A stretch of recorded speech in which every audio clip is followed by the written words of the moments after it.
Hello అందరికీ. అంటే ఏంటి అని తెలుసుకోవడానికి వచ్చిన మీ అందరికీ స్వాగతం. ఈ వీడియో ఏంటి అని పూర్తిగా తెలుసుకునేందుకు స్కిప్ చేయకుండా చూడండి. అలాగే సబ్స్క్రైబ్ చేయడం మర్చిపోకండి. ఇక మొదలు పెడదాం. ప్రపంచంలో చాలా పెద్ద మొత్తంలో స్కాములు జరిగాయి. వాటిలో కొన్నిటి ప్రభావం అయితే ప్రపంచ ఆర్థిక వ్యవస్థపై కూడా పడింది. ఈ స్కాములలో ప్రధానమైనవి మరియు వాటి పాఠాలు తెలుసుకోవడం చాలా అవసరం. ఇప్పుడు మనం ప్రపంచంలోని టాప్ 10 స్కామ్స్ గురించి తెలుసుకుందాం. మొదటిది బెర్నీ మాడోఫ్ స్కామ్. ఈ స్కామ్ ను పోంజీ స్కామ్ ను కూడా అంటారు. ఈ స్కామ్ ఎంత పెద్దది అంటే సుమారుగా $65 బిలియన్ మోసం చేయడం జరిగింది. ఈ స్కామ్ యొక్క వివరాల్లోకి వెళ్తే ఈ స్కామ్ 2008లో బయటపడింది. బెర్నీ మాడోఫ్ పెట్టుబడిదారులకు భారీ లాభాలు ఇప్పిస్తామని నమ్మించి కొత్త పెట్టుబడుల డబ్బుతో పాత పెట్టుబడికి చెల్లించేవారు. 2008లో ప్రపంచ ఆర్థిక సంక్షోభం సమయంలో ఈ స్కామ్ బయటపడింది. రెండవది ఎన్రాన్ స్కామ్. ఈ స్కామ్ అకౌంటింగ్ ద్వారా మోసాలు చేయబడింది. ఇది ఎంత పెద్దది అంటే సుమారుగా $74 బిలియన్ మోసం చేయడం జరిగింది. ఈ స్కామ్ యొక్క వివరాల్లోకి వెళ్తే ఎన్రాన్ కంపెనీ అమెరికాలోని ఒక పెద్ద ఎనర్జీ సంస్థ. తమ ఆర్థిక పరిస్థితులను తప్పుగా చూపించింది. అకౌంటింగ్ పద్ధతుల ద్వారా ఈ సంస్థ నష్టాలను దాచింది. 2001లో ఈ స్కామ్ బయటపడింది. మూడవది పిరమిడ్ స్కామ్. ఈ స్కామ్ సేమ్ పాంజీ స్కామ్ లాంటిదే. అనేక మార్లు ఈ పేరుతో భారీ స్కామ్స్ చేయబడింది. ఈ స్కామ్ యొక్క వివరాల్లోకి వెళ్తే ఈ స్కామ్ లో కొత్త సభ్యుల నుంచి డబ్బు సేకరించి పాత సభ్యులకు చెల్లించడమే వారి ప్రధాన వ్యాపారం. ఈ స్కామ్ లో ఇన్వెస్టర్లు పెద్ద మొత్తంలో నష్టపోయారు. నాలుగవది సెలాన్ లంబర్ కంపెనీ స్కామ్. ఈ స్కామ్ పన్ను రూపంలో చేయబడింది. ఇది ఎంత పెద్దదంటే సుమారుగా $1.5 బిలియన్ ను మోసం చేశారు. ఈ స్కామ్ యొక్క వివరాల్లోకి వెళ్తే ఈ స్కామ్ శ్రీలంకలోని దాదాపు 20,000 మంది పెట్టుబడిదారులను మోసపెట్టింది.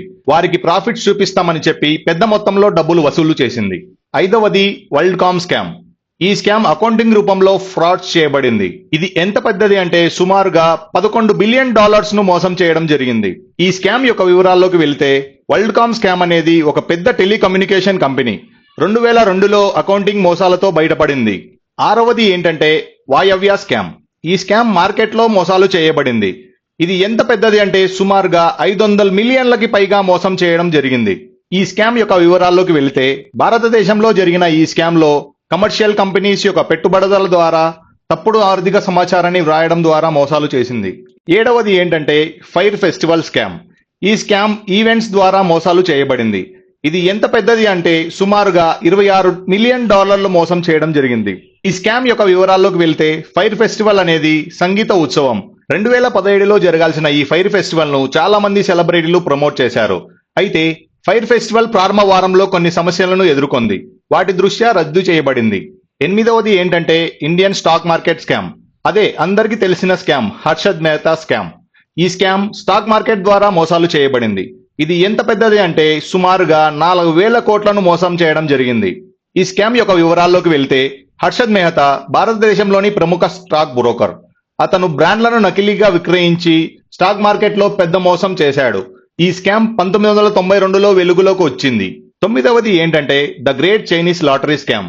ఈ స్కామ్ లాటరీ ద్వారా మోసాలు చేయబడింది. ఇది ఎంత పెద్దదంటే సుమారుగా $10 మిలియన్ మోసం చేయడం జరిగింది. ఈ స్కామ్ యొక్క వివరాల్లోకి వెళ్తే ఈ స్కామ్ 2010లో చైనాలోని బహిరంగ లాటరీలో జరిగింది. చాలా మందికి తప్పుడు లాటరీలు గెలిచినట్లు లెటర్స్ పంపడం ద్వారా డబ్బు సంపాదించడం జరిగింది. 10వది థెరానోస్ స్కామ్. ఈ స్కామ్ హెల్త్ టెక్నాలజీని ఉపయోగించి మోసాలు చేయబడింది. ఇది ఎంత పెద్దదంటే సుమారుగా $9 బిలియన్ మోసం చేయడం జరిగింది.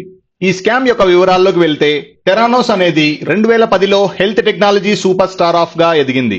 ఈ కంపెనీ చేసిన రక్త పరీక్షలతో ఆరోగ్య పరీక్షలు నిర్వహిస్తామని డబ్బు తీసుకుంది.